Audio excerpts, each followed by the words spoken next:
Hi friends, welcome to അബീസ് P S C world. അബീസ് P S C വേൾഡിൻ്റെ ഇന്നത്തെ ക്ലാസ്സിൽ നമ്മൾ പഠിക്കുന്നത് HSC സോഷ്യൽ സയൻസ് എക്സാമുമായി ബന്ധപ്പെട്ട് വളരെ പ്രധാനപ്പെട്ട ചില ജോഗ്രഫി ചോദ്യങ്ങളും അവയുടെ ഉത്തരങ്ങളുമാണ്.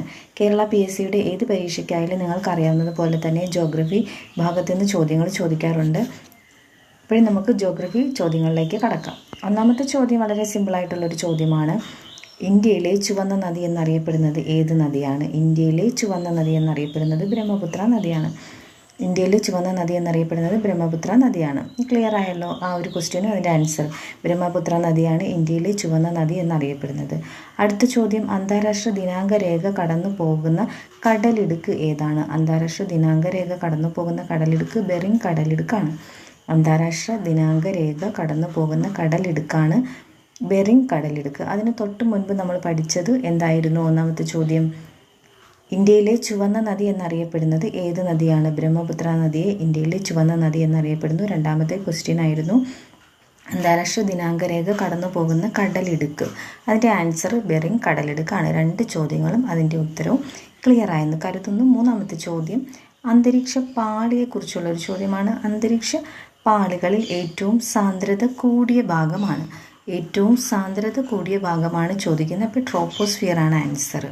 അന്തരീക്ഷ പാളികളിൽ ഏറ്റവും സാന്ദ്രത കൂടിയ ഭാഗമാണ് ചോദിക്കുന്നത്. അത് ട്രോപ്പോസ്ഫിയർ ആണ്. ട്രോപ്പോസ്ഫിയറിനാണ് അന്തരീക്ഷ പാളികളിൽ ഏറ്റവും സാന്ദ്രത കൂടിയത്. അടുത്ത ചോദ്യം മിക്ക ക്വസ്റ്റ്യൻ പേപ്പറുകളിലും കണ്ടിട്ടുള്ളൊരു ചോദ്യമാണ്. ചുരം, നാഥുല ചുരമാണ് ഈ ഒരു ക്വസ്റ്റ്യൻ. നാഥുല ചുരം സ്ഥിതി ചെയ്യുന്നത് ഏത് സംസ്ഥാനം എന്നാണ് ചോദിക്കുന്നത്. നാഥുല ചുരം സ്ഥിതി ചെയ്യുന്നു സിക്കിം. നാഥുല ചുരം സിക്കിമിലാണ്.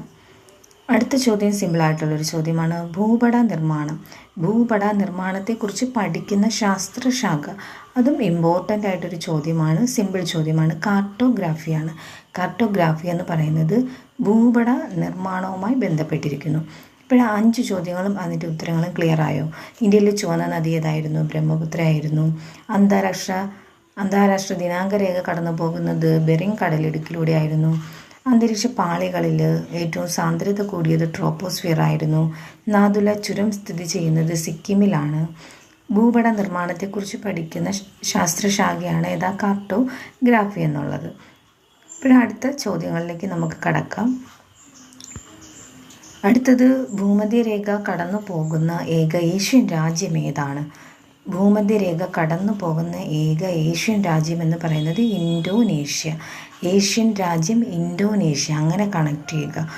ഏതാണ് കടന്നു പോകുന്ന? ഭൂമധ്യരേഖ കടന്നു പോകുന്ന ഏഷ്യൻ രാജ്യമാണ് ഇന്തോനേഷ്യ.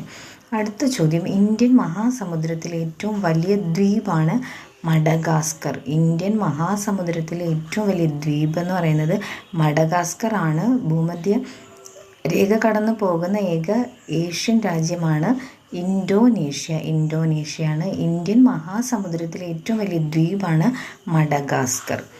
ഏറ്റവും കൂടുതൽ പോഷക നദികളുള്ള കേരളത്തിലെ നദി ഏതാണ്? അത് പെരിയാറാണ്. ഏറ്റവും കൂടുതൽ പോഷക നദികളുള്ള കേരളത്തിലെ നദിയാണ് പെരിയാർ. ഏറ്റവും കൂടുതൽ പോഷക നദികളുള്ള കേരളത്തിലെ നദി പെരിയാറാണ്. പെരിയാർ. അടുത്ത ചോദ്യം, കേരളത്തെ കർണാടകയിലെ കൂർഗുമായി ബന്ധിപ്പിക്കുന്ന ചുരം. കേരളത്തെ കർണാടകയിലെ കൂർഗുമായി ബന്ധിപ്പിക്കുന്ന ചുരമാണ് പേരമ്പാടി ചുരം. അപ്പോൾ ഈ ഒരു ക്ലാസ്സിൽ തന്നെ നമ്മൾ 2 ചുരങ്ങൾ പഠിച്ചു. നേരത്തെ നാഥുല നമ്മൾ സിക്കിമിലാണെന്ന് പഠിച്ചിരുന്നു. ഇപ്പോൾ ചോദിക്കുന്നത് കേരളത്തെ കർണാടകയിലെ കൂർഗുമായി ബന്ധിപ്പിക്കുന്ന ചുരമാണ് പേരമ്പാടി ചുരം. അടുത്തത്, ലിറ്റിൽ ടിബറ്റ് എന്നറിയപ്പെടുന്നത് ഏതാണ്? ലിറ്റിൽ ടിബറ്റ് എന്നറിയപ്പെടുന്ന പ്രദേശമാണ് ലഡാക്ക്. ലഡാക്കിനെ ലിറ്റിൽ ടിബറ്റ് എന്നാണ് അറിയപ്പെടുന്നത്. ഭൂമധ്യരേഖ കടന്നു പോകുന്ന ഏഷ്യൻ രാജ്യമായിരുന്നു ഇന്തോനേഷ്യ. നമ്മൾ പഠിച്ചു. ഒന്നാമത്തെ ചോദ്യമായിട്ട് അത് പഠിച്ചു. രണ്ടാമത്തേത് എന്താണ് പഠിച്ചത്? ഇന്ത്യൻ മഹാസമുദ്രത്തിലെ ഏറ്റവും വലിയ ദ്വീപ് മഡഗാസ്കർ പഠിച്ചു. ഇനി ഏറ്റവും കൂടുതൽ പോഷക നദികളുള്ള കേരളത്തിലെ നദി നമ്മൾ നോക്കി. അത് പെരിയാറാണ്. കൂടാതെ കേരളത്തെ കർണാടകയിലെ കൂർഗുമായി ബന്ധിപ്പിക്കുന്ന ചുരമാണ് പേരമ്പാടി ചുരമാണ്. ലിറ്റിൽ ടിബറ്റ് എന്നറിയപ്പെടുന്നത് ലഡാക്കാണ്. അടുത്തത്, ലക്നൗ നഗരം സ്ഥിതി ചെയ്യുന്നത് ഏത് നദീതീരത്താണ്? ലക്നൗ നഗരം സ്ഥിതി ചെയ്യുന്നത് ഏത് നദീതീരത്താണ്? ഗോമതി നദീതീരത്താണ് ലക്നൗ നഗരം സ്ഥിതി ചെയ്യുന്നു. ലക്നൗ നഗരം സ്ഥിതി ചെയ്യുന്നു ഗോമതി നദീതീരത്ത്. അടുത്തത് നാസിക് നഗരം സ്ഥിതി ചെയ്യുന്നത് ഗോദാവരി. അപ്പോൾ ഇത് രണ്ടും കൂടെ തിരിഞ്ഞു പോകരുത്. നമ്മൾ ഫസ്റ്റ് പഠിച്ചത് ലക്നൗ നഗരം സ്ഥിതി ചെയ്യുന്നത് ഗോമതി നദിയിലും, കൂടാതെ നാസിക് നഗരം അത് സ്ഥിതി ചെയ്യുന്നത് ഗോദാവരിയാണ്, ഗോദാവരി കേട്ടോ. അടുത്തത് അന്റാർട്ടിക്കയിൽ ഇന്ത്യ സ്ഥാപിച്ച ആദ്യ ഗവേഷണ കേന്ദ്രത്തിൻ്റെ പേര്. ഇതൊക്കെ ഇമ്പോർട്ടൻ്റ് ആയിട്ടുള്ള ചോദ്യമാണ്. അന്റാർട്ടിക്കയിൽ ഇന്ത്യ സ്ഥാപിച്ച ഗവേഷണ കേന്ദ്രമാണ് ദക്ഷിണ ഗംഗോത്രി എന്നാണ് അതിൻ്റെ പേര്. ദക്ഷിണ ഗംഗോത്രി അപ്പോഴെന്താണ്? അന്റാർട്ടിക്കയിൽ ഇന്ത്യ സ്ഥാപിച്ച ആദ്യ ഗവേഷണ കേന്ദ്രമാണ്. അന്റാർട്ടിക്കയിലാണ് ഇന്ത്യ സ്ഥാപിച്ച ഗവേഷണ കേന്ദ്രത്തിൻ്റെ പേരാണ് ദക്ഷിണ ഗംഗോത്രി. ഭൂമധ്യരേഖയ്ക്ക് സമീപമുള്ള ഇന്ത്യൻ മെട്രോപൊളിറ്റൻ നഗരം ഏതാണ്? അത് ചെന്നൈയാണ്. ഭൂമധ്യരേഖയ്ക്ക് സമീപമുള്ള ഇന്ത്യൻ ഗവേഷണ കേന്ദ്രത്തിൻ്റെ ഇന്ത്യൻ നഗരം ഏതാണ്? മെട്രോപൊളിറ്റൻ നഗരമാണ് ചെന്നൈ. ചെന്നൈയാണ് കേട്ടോ, ചെന്നൈ. തിരുച്ചിറപ്പള്ളി നഗരം, അടുത്ത വീണ്ടും ഒരു നഗരമാണ് തിരുച്ചിറപ്പള്ളി. തിരുച്ചിറപ്പള്ളി നഗരം സ്ഥിതി ചെയ്യുന്നത് കാവേരി നദി. തിരുച്ചിറപ്പള്ളി നഗരമാണെങ്കിൽ കാവേരി നദി, നാസിക് നഗരമാണെങ്കിലോ ഗോദാവരി ആയിരുന്നു. പിന്നീട് നമ്മൾ നേരത്തെ പഠിച്ചത് ലക്നൗ നഗരമാണെങ്കിൽ ഗോമതി നദീതീരത്താണ് സ്ഥിതി ചെയ്യുന്നത്. അപ്പോൾ നമ്മൾ 15 ചോദ്യങ്ങളാണ് ഇന്നത്തെ ക്ലാസ്സിൽ നോക്കിയത്. 15 നമുക്ക് വേഗം ഒന്ന് നോക്കി പോകാം. ഇന്ത്യയിലെ ചുവന്ന നദി എന്നറിയപ്പെട്ടു ബ്രഹ്മപുത്ര. അന്താരാഷ്ട്ര ദിനാങ്ക രേഖ കടന്നു പോകുന്നത് ബെറിങ് കടലിടുക്ക്.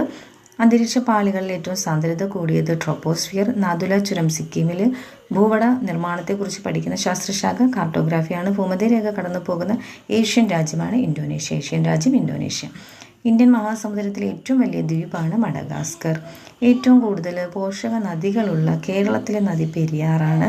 കേരളത്തെ കർണാടകയിൽ കൂർഗുമായി ബന്ധിപ്പിക്കുന്നു പേരമ്പാടി ചുരം. ലിറ്റിൽ ടിബറ്റ് എന്നറിയപ്പെടുന്നു ലഡാക്ക്. ലിറ്റിൽ ടിബറ്റ് എന്നറിയപ്പെടുന്നു ലഡാക്ക്.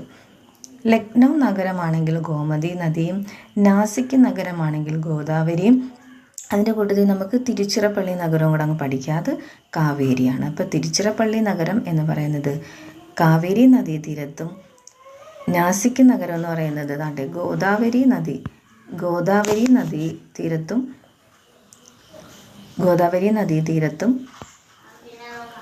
പിന്നെ നമ്മൾ പഠിച്ചത് ഏതായിരുന്നു? ലക്നൗ ലക്നൗ ആണെങ്കിൽ ഗോമതി നദീതീരത്തുമാണ്. അപ്പോൾ ഇന്നത്തെ ക്ലാസ്സിൽ നമ്മൾ ഇത്രയും ചോദ്യങ്ങളും അവയുടെ ഉത്തരങ്ങളുമാണ് പഠിക്കുന്നത്. എല്ലാവരും വീഡിയോ പ്രയോജനപ്പെടുത്തുക. ഇഷ്ടമാകുന്നുണ്ടെങ്കിൽ ലൈക്ക് ചെയ്യാനും ഷെയർ ചെയ്യാനും സബ്സ്ക്രൈബ് ചെയ്യാനും മറക്കാതിരിക്കുക. നമുക്ക് മറ്റൊരു പുതിയ വീഡിയോയിലൂടെ വീണ്ടും കാണാം.